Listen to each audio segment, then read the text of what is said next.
सांगली जिल्ह्यातील खानापूर तालुक्यातील विटा शहरात एक अतिशय खळबळजनक घटना समोर आली आहे। गांधीनगर परिसरात राहणाऱ्या एका 23 वर्षीय तृतीयपंथी तरुणाने राहत्या घराशेजारील मंदिरात गळफास लावून आपली जीवनयात्रा संपवली आहे। या घटनेमुळे परिसरात मोठी खळबळ उडाली असून सर्वत्र हळहळ व्यक्त केली जात आहे। मात्र यामागचे नेमके कारण अद्याप समजू शकले नाही। पोलिसांनी घटनास्थळावरून मिळालेल्या माहितीनुसार प्रवीण थोरात हा तृतीयपंथी तरुण मंगळवार दिनांक 14 एप्रिल रोजी रात्री उशिरा घराशेजारीच असलेल्या यल्लामाऊ देवीच्या खोलीवजा मंदिरात गेला। तिथे ओढणीने गळफास लावून घेतला।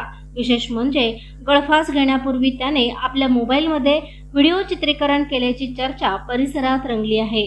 या घटनेची माहिती मिळताच त्याचा भाऊ तुषार थोरात यांनी प्रवीणला उपचारासाठी तात्काळ विट्याच्या ग्रामीण रुग्णालयात दाखल केले।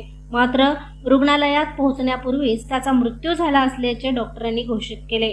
ग्रामीण रुग्णालयाचे डॉक्टर राजपूत यांनी या घटनेची माहिती विटा पोलिसांना दिली आहे। विटा पोलिसांनी या प्रकरणी अकस्मात मृत्यूची नोंद केली आहे। अधिक तपास विटा पोलीस करत आहेत। प्रशांत कांबळे, अग्रणी न्यूज, विटा।